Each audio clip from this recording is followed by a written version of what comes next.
Panduan untuk mempersiapkan ibadah.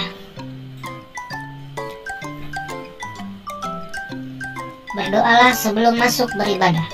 Siapkanlah Alkitab. Pakailah baju yang rapi dan sopan. Ikutlah bernyanyi dengan sungguh-sungguh. Fokus perhatikan firman dan catatlah khotbah firman Tuhan.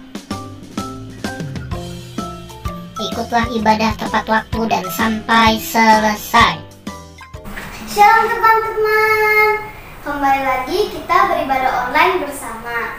Gimana teman-teman? Aku berharap teman-teman selalu diberikan kesehatan dari Tuhan ya teman-teman.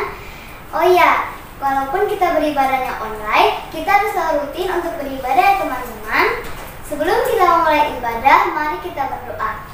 Tuhan Yesus, terima kasih Tuhan, saat ini kami mengucap syukur Engkau sudah memberikan kesehatan kepada kami Tuhan sampai hari ini untuk kami bisa beribadah online ya Tuhan.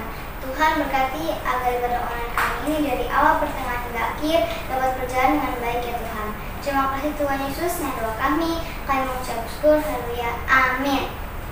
Yuk teman-teman, kita serukan nyanyi dulu yuk. Joyful Kids, joy, joy, joy, joy, joy, joy. Sukacita, sukacita, tepuk tangan Yesus, yes, sus, Yesus, yes. Teman-teman, yuk kita naikkan satu lagu pujian Yesus pokok.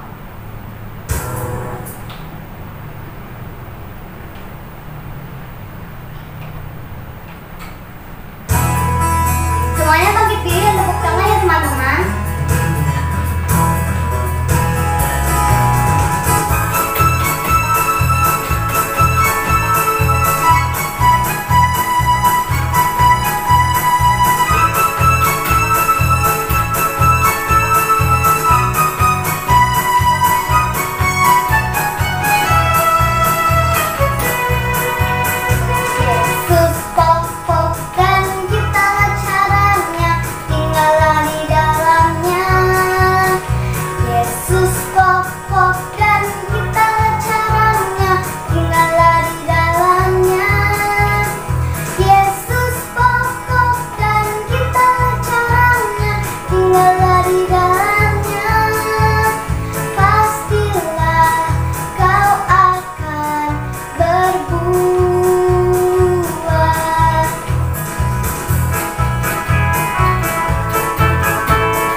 hati kita untuk mendengarkan firman Tuhan.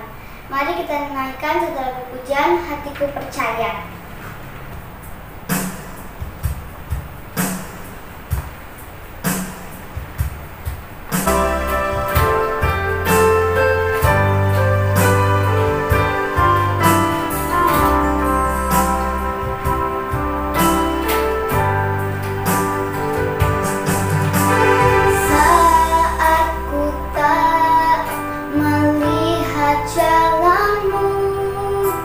Saat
dapat menemukannya dalam kehidupan sehari-hari. Terima kasih Tuhan Yesus, yang doa kami mengucap syukur, haleluya, amin. Hai adik-adik Joyful Kid, apa kabar? Puji Tuhan, kakak percaya kita semua dalam pemeliharaan dan selalu dalam lindungan Tuhan ya. Nah adik-adik, hari ini kita mau ibadah. Dan ketika adik-adik beribadah, bukankah itu adalah saat kita berjumpa buat Tuhan Yesus? Betul nggak adik-adik? Saat kita beribadah, kita tuh mau ketemu sama Tuhan Yesus kan? Bukan ketemu Kak Donald doang nih. Kak Donald aja yang cerita, yang membawa firman Tuhan. Kak Donald menceritakan tentang Tuhan. Betul nggak adik-adik? Jadi kita sama-sama mau kumpul, menikmati waktu dengan Tuhan. Nah adik-adik, mari kita hormati ibadah ini, karena kita mau jumpa dengan Tuhan. Beribadah dengan baik adik-adik ya. Selesai ikutin ibadah dari awal sampai akhir. Dan sekarang mari siapkan diri adik-adik untuk kita belajar firman Tuhan. Sebelumnya Kak Donald aja kita berdoa. Kita berdoa yuk. Mari tundukkan kepala, lipat tangannya, tundukkan kepala. Kita berdoa. Tuhan Yesus, terima kasih. Kami bersyukur buat hari ini kami bisa beribadah. Tuhan tolong bantu kami supaya mampu mengerti dan juga bisa menjalani apa yang menjadi pesan firman Tuhan hari ini. Kami siap mendengar firman-Mu dalam nama Tuhan Yesus. Kami berdoa dan mengucap syukur. Haleluya. Amin. Tepuk tangan Yesus. Yesus. Yesus. Yes. Nah adik-adik, hari ini Kak Donald ajak kita untuk belajar firman Tuhan, cerita orang-orang Majus. Kak Donald ajak adik-adik buka Alkitabnya yuk. Matius pasal 2 ayat 1 sampai dengan 12. Disitulah ceritanya adik-adik tentang orang Majus. Ayo coba buka ya. Matius pasal 2 ayat 1 sampai ayat yang ke-12. Oke? Nah setelah adik-adik sudah baca, lewat Matius 2 ayat 1 sampai 12 ini, Kak Donald temukan adik-adik ya, ada pelajaran-pelajaran penting yang kita bisa praktekkan, yang bisa kita ambil agar kita bisa bersosial. Bersosial yang membawa joyful. Yang kedua adik-adik, orang Majus ini ya, yang kedua, berdasarkan Matius pasal 2 ayat 1 sampai 12 tadi, mereka ini ya, waktu ketemu sama Tuhan Yesus, orang Majus ini adik-adik yang kedua, mereka ini saat nyampe, ya, saat nyampe di Israel, nyampe di Bethlehem, mereka ternyata tidak tahu lokasinya di mana, ya, tempat Yesus dilahirkan, tempat Yesus tinggal, mereka nggak tahu. Kali itu mereka bingung, udah nyampe nih. Nah, hebat ya mereka bisa sampai adik-adik ya. Padahal apa? Padahal saat itu nggak ada GPS loh, nggak ada Google Map loh, adik-adik, nggak ada internet loh, nggak ada telepon loh. Tapi mereka bisa nyampe akhirnya loh, hebat itu ya, luar biasa adik-adik ya. Kak Donald tuh pernah ya, sekarang aja adik-adik kita ada GPS, ada Google Map, bisa nyasar. Kak Donald pernah tuh nyasar sampai ke kuburan, padahal bukan tujuannya ke kuburan, bisa diarahkan ke situ. Wah, di zaman sekarang nih ada internet masih bisa nyasar. Gimana zaman dulu adik-adik? Wah, itu pasti tantangannya besar sekali ya nak. Betul nggak? Tapi mereka bisa sampai loh. Wah, luar biasa. Waktu mereka sampai di Bethlehem, mereka kemudian pengen tahu di mana tempatnya nih. Kita sudah jauh-jauh, sekarang sudah ada di kota, di tempat di mana Yesus itu dilahirkan berdasarkan perhitungan bintang yang mereka lihat. Ya. Apa yang mereka lakukan? Mereka akhirnya apa? Tidak tanya sama orang-orang biasa, tidak tanya sama rakyat-rakyat biasa. Mereka tanya sama siapa? Si penguasa wilayah itu. Ya, mereka pergi ke istana dan mereka temuin seorang raja. Siapa namanya adik-adik? Yang memimpin wilayah Israel saat itu rajanya? Hah? Namanya siapa? Ada yang tahu? Ayo, coba adik-adik, ini jadi kuis yang pertama ya. Siapa raja yang berkuasa di zaman Yesus itu? Ya, dan orang-orang Majus bertanya kepada dia. Oke, dijawab ya adik-adik ya. Nah, pada saat orang Majus ini ketemu sama raja ini, dia tanya, Di manakah raja yang akan dilahirkan itu?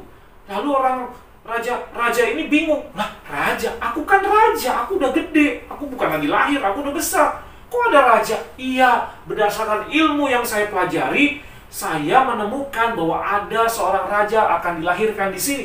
Kok raja? Siapa itu? Kurang ajar. Wah, ini saingan saya nih. Saya nggak bisa terima nih. Saya mesti cari, saya mesti temuin itu. Ya, supaya saya singkirkan dia, saya bunuh dia, agar jangan ada yang menggantikan saya. Dalam hatinya raja ini ya marah, tapi ya namanya dia tamu kehormatan, ada seorang bangsawan dari negeri jauh datang ke istana, ya dia pasti nggak mau dong ya memperlakukan yang buruk, dia pasti sambut dengan baik adik-adik. Yang dilakukan raja ini apa adik-adik? Dia kumpulin semua para tokoh-tokoh agama, dia kumpulin semua ahli-ahli Taurat, semua orang-orang Farisi, semua orang-orang pinter, semua orang-orang yang tahu tentang cerita tentang raja ini dikumpulin. Dan ternyata adik-adik, raja ini kaget, makin tambah kesel. Kenapa? Karena beritanya benar. Semua yang dikumpulin sama raja ini mereka bilang, iya betul, memang akan ada seorang raja lahir, seorang Mesias, juru selamat bagi kita bangsa Israel. Ada nubuatannya, ada tertulis di dalam kitab-kitab sucinya. Dan para tokoh-tokoh mereka juga bilang yang sama. Sejak saat itu, akhirnya penduduk gempar, semua rakyat gempar, mereka semua bingung, mereka semua terkejut, ada yang campur senang, ada yang campur terkejut. Wah, mereka itu akhirnya heboh adik-adik wilayah itu. Gara-gara siapa? Gara-gara orang Majus. Nah, ini pelajaran yang kedua adik-adik yang kita mau jadikan supaya kita bisa bersosial joyful. Apa itu adik-adik? Ayo, kehadiran kita membawa dampak. Kita membawa pengaruh yang positif, pengaruh orang lain, untuk orang lain juga tahu, mengerti, memahami, membuat orang lain akhirnya mereka mendapatkan berita yang baik. Nah, itu yang kita pelajari adik-adik dari orang Majus. Jangan kita berteman, kita bergaul dengan teman-teman yang hanya untuk kepentingan kita saja. Senang-senangnya buat kita, enak-enaknya buat kita. Sementara kita nggak bisa membantu, kita nggak bisa menyebarkan berita yang baik, kita nggak bisa mempengaruhi yang baik kepada sekeliling kita. Jadi adik-adik, kemanapun adik-adik berada, dimanapun adik-adik tinggal, nanti kalau sudah besar, sampai tua nanti, adik-adik mau tinggal di mana saja, ayo adik-adik jadi seperti orang Majus. Orang-orang sekitar kita, dimanapun kita berada, mereka pun terbantu gara-gara kita.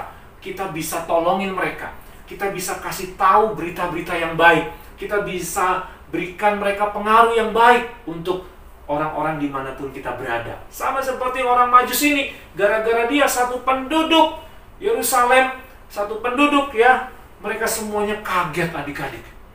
Ya, mereka semuanya akhirnya, wah, benar, memang ada raja yang lahir. Akhirnya mereka jadi makin yakin, makin percaya, makin diteguhkan. Unik ya adik-adik ya, semestinya yang tahu tentang Yesus Kristus kan orang Israel. Semestinya Raja Herodes tahu, semestinya semuanya penduduk juga tahu. Tapi karena mereka nggak teliti, mereka nggak cari tahu, mereka cuman ya udahlah tunggu aja. Nah, mereka akhirnya nggak memahami informasi. Tapi orang Majus sudah terbiasa, mereka meneliti, mereka cari tahu duluan sebelum orang lain tahu, mereka cari tahu. Sebelum orang bisa, mereka coba supaya bisa. Itu orang Majus adik-adik. Nah, semoga adik-adik belajar dari orang Majus seperti itu ya. Itu yang kedua adik-adik. Kemudian adik-adik dari Matius pasal 2 ayat 1-12. Yang ketiga kita belajar apa adik-adik? Akhirnya setelah mereka tanya-tanya sama Raja Herodes, tidak ditemukan lokasinya di mana. Mereka cuma tahu benar memang akan ada raja yang lahir. Betul ada seorang ya juru selamat yang akan hadir. Mereka hanya tahu itu, tapi lokasi tempat di mana tinggalnya nggak tahu. Ya susah loh adik-adik ya, gimana taunya? Karena itu kan bukan cuman masalah kotanya, bukan masalah negaranya. Adik-adik tahu kan Yesus lahirnya di mana? Di kandang ternak. Loh gimana nyarinya kandang ternak? Kalau pakai GPS juga susah loh adik-adik. Kandang ternak kan banyak, betul nggak? Lalu apalagi seorang bayi. Wah, ini kan bingung. Raja Herodes juga bingung. Ada seorang bayi lahir jadi raja. Wah, apaan ini? Ya biasalah, ibu-ibu hamil, rakyat penduduk yang biasa pastilah ada yang lahiran. Tapi kok ini disebutnya raja? Gimana tandanya? Dari mana bisa tahu bahwa dia adalah raja? Ya, mau dicekin satu-satu, masukin rumah satu-satu. Gimana ngeceknya, kan anak bayi? Taunya dari mana? Wah, susah kan adik-adik, betul nggak? Udah cari tempat lokasi kandangnya susah. Cari bener, kalaupun ketemu, bener nggak itu rajanya? Bener nggak itu bayi yang disebut raja? Wah, susah ya adik-adik ya. Nah, ini menarik nih adik-adik. Gimana caranya orang Majus bisa akhirnya ketemu sama Yesus? Ada yang tahu? Ayo, ini jadi kuis nih adik-adik. Siapa yang tahu? Gimana caranya supaya orang Majus bisa ketemu sama Yesus? Ayo adik-adik jawab ya. Ini kuis yang harus adik-adik jawab segera. Ya, selama ibadah ini berlangsung atau nanti setelah selesai ibadah, tolong kirimkan jawabannya langsung ke WA Kak Donald atau Kak Yuni. Siapa yang cepat masuk, jamnya nanti kan ketahuan tuh, masuk jam berapa. Itu yang akan Kak Donald kasih poin. Ya, poinnya gede nih adik-adik ya. 500 poin buat yang bisa jawab. Bagaimana caranya orang Majus bisa bertemu dengan Yesus? Wow, ini pertanyaan sebetulnya bisa dijawab kalau adik-adik baca Matius 2 ayat 1 sampai 12 ya. Oleh karena itu cepat baca-baca ya adik-adik, sambil dengerin, sambil baca ya. Nah, adik-adik yang dikasih Tuhan, Kak Donald jawab juga nih nanti nih ya. Kak Donald pasti akan jawab juga di cerita ini. Tapi jawaban adik-adik kan nanti bisa jadi masuknya Kak Donald akan nilai. Oke? Kak Donald akan jawab juga nih adik-adik ya. Caranya adalah mereka mengikuti bintang. Nah, mengikuti bintang yang mereka lihat waktu di negeri mereka, asal mereka. Waktu mereka di Persia. Mereka lihat itu bintang itu. Ternyata bintang itu bukan cuma diem, tapi bisa bergerak adik-adik. Dia bisa bergerak, bintang bisa jalan. Aneh nggak adik-adik? Betul nggak? Pantesan aja orang Majus ini mereka cari tahu. Karena tuntunannya bintang itu. Waktu mereka teropong lihat bintang-bintang itu, kok ada satu bintang yang unik. Di antara bintang-bintang yang banyak ada bintang yang aneh nih. Bintang itu bercahaya terangnya yang berbeda dari yang lain. Lalu bintang itu bisa gerak jalan. Adik-adik, Kak Donald mau kasih tahu. Dulu pernah terjadi seperti itu. Bukan bintang, tapi api di langit bisa bergerak. Adik-adik masih ingat nggak cerita bangsa Israel di Padang Gurun 40 tahun? Ya, itu adik-adik di Padang Gurun. Kak Donald udah pernah tuh lihat Padang Gurun di Israel. Itu kalau malam gelap sekali. Kenapa? Karena nggak ada lampu. Nggak ada lampu jalanan adik-adik. Kalaupun naik bus ya, naik mobil, ada lampu dinyalakan, tapi nggak bisa tembus gelapnya malam. Itu paling jarak cahayanya paling sekitar berapa meter gitu adik-adik. Tapi di depan kita nggak bisa lihat, nengok ke belakang, wah gelap sekali. Ya, itu Padang Gurun. Kalau cuma lampu di rumah-rumah ya kelap-kelip aja, tapi nggak bisa nerangin karena apinya ada di atas langit, ya. Jadi terangnya bisa menerangi jalanan. Itu yang dialami oleh bangsa Israel di Padang Gurun. Dia bergerak jalan selama 40 tahun. Wih. Kali ini ada Tuhan berbuat perkara yang besar menggunakan bintang yang bisa bergerak. Menuntun orang Majus ini sampai ketemu dengan Yesus. Nah, kita belajar apa adik-adik? Orang Majus tadi kan orang pintar, orang yang berilmu, orang peneliti, orang bijak, orang kaya. Tapi mereka mau taat pada tuntunan Tuhan. Mereka mau taat sama tuntunan Tuhan. Banyak orang kaya nggak mau taat sama tuntunan Tuhan. Banyak orang pintar nggak mau taat sama tuntunan Tuhan. Banyak orang yang sudah merasa hebat nggak mau taat sama tuntunan Tuhan. Adik-adik jangan seperti itu ya adik-adik ya. Mari kita jadi anak joyful yang mau taat sama tuntunan Tuhan. Lewat berita firman Tuhan, lewat berita firman Tuhan yang Kak Donald sampaikan dengan kakak yang lain, kakak-kakak yang lain, termasuk Ibu Gembala yang menyampaikan firman Tuhan di sini, itu menuntun jalan adik-adik. Supaya adik-adik bertemu dengan Tuhan, mengenal Tuhan, hidup mengasihi Tuhan. Ayo belajar dari orang Majus ini adik-adik ya. Mereka mau ikuti tuntunan Tuhan. Oke? Itu penting adik-adik ya. Nah, adik-adik kemudian yang terakhir. Dari Matius 2 ayat 1 sampai 12 ini. Kita belajar apa adik-adik? Ketika mereka sudah sampai ketemu dengan Yesus, mereka ketemunya nggak di kandang ternak. Ayo, jangan salah ya. Sekarang adik-adik, Yesus ketemu sama orang-orang Majus ini di rumah. Coba adik-adik baca Matius 2 ayat 1 sampai 12. Adik-adik akan ketemu bahwa Yesus dijumpai orang Majus ini saat ada di rumah. Waktu orang Majus masuk ke rumah itu, mereka apa adik-adik? Mereka membawa persembahan. Ada yang tahu persembahannya apa? Emas, kemenyan, dan mur. Nah, adik-adik, mur ini bukan mur yang kayak adik-adik kayak baut gitu ya, bukan adik-adik ya. Mur di sini adalah sejenis bahan rempah-rempah yang sangat mahal harganya saat itu, yang dibawa mereka untuk dipersembahkan kepada Yesus.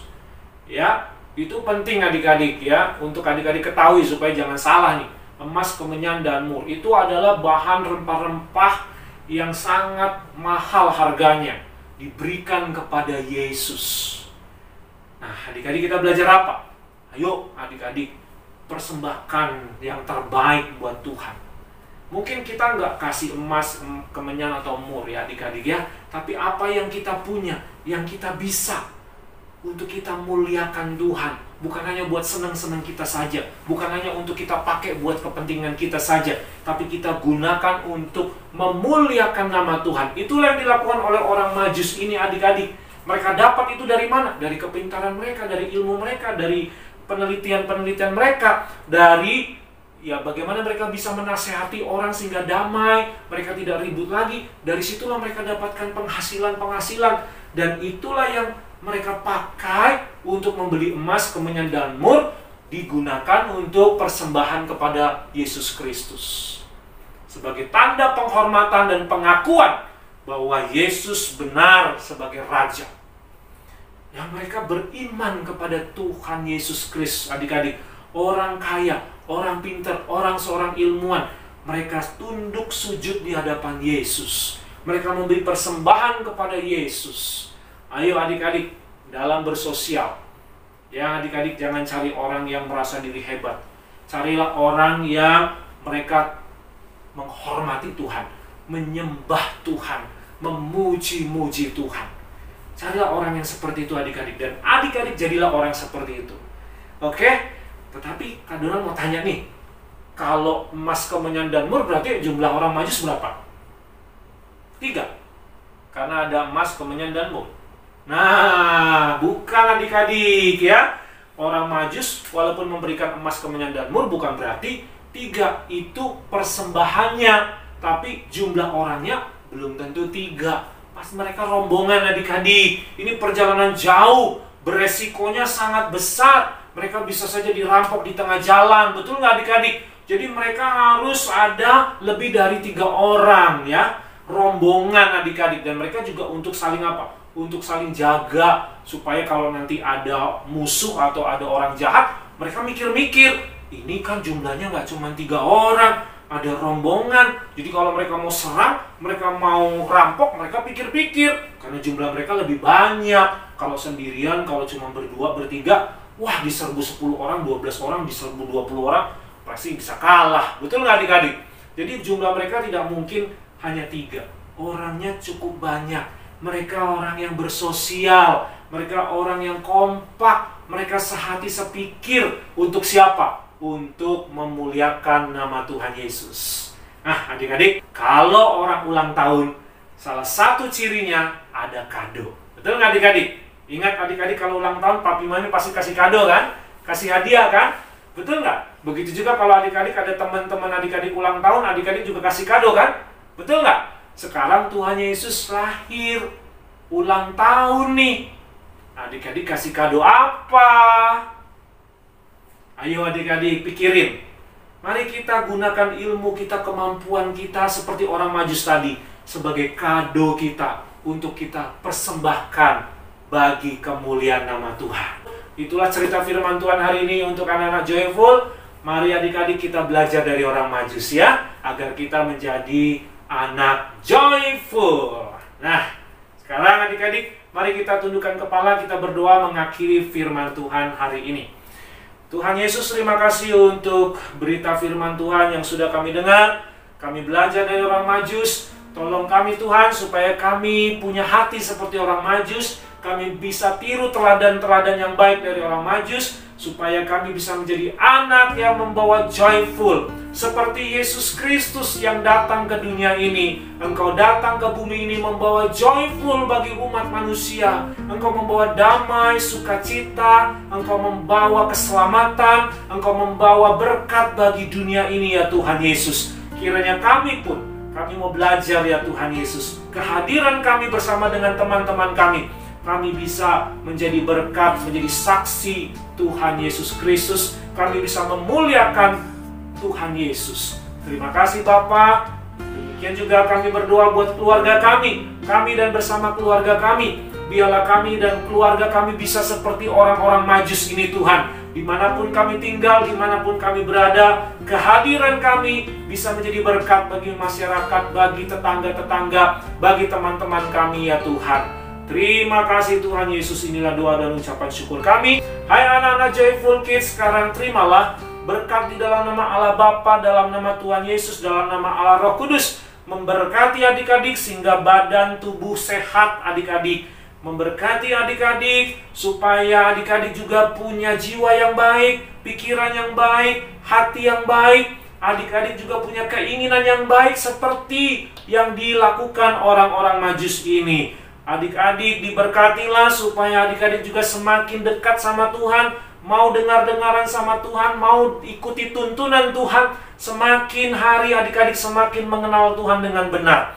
Terimalah berkat ini adik-adik supaya masa depan adik-adik diberkati Tuhan, masa depanmu indah, engkau berbahagia, dan Tuhan pakai adik-adik menjadi berkat dan saksi bagi kemuliaan namanya. Terpujilah nama Tuhan dan terimalah berkat ini di dalam nama Tuhan Yesus kami berdoa dan mengucap syukur. Haleluya. Semua yang diberkati Tuhan sama-sama katakan amin.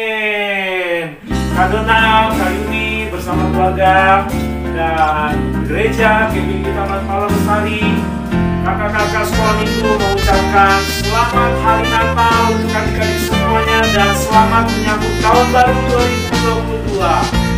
Selamat hari Minggu adik-adik, sampai jumpa lagi pada ibadah kita berikutnya. Tuhan Yesus memberkati. Bye.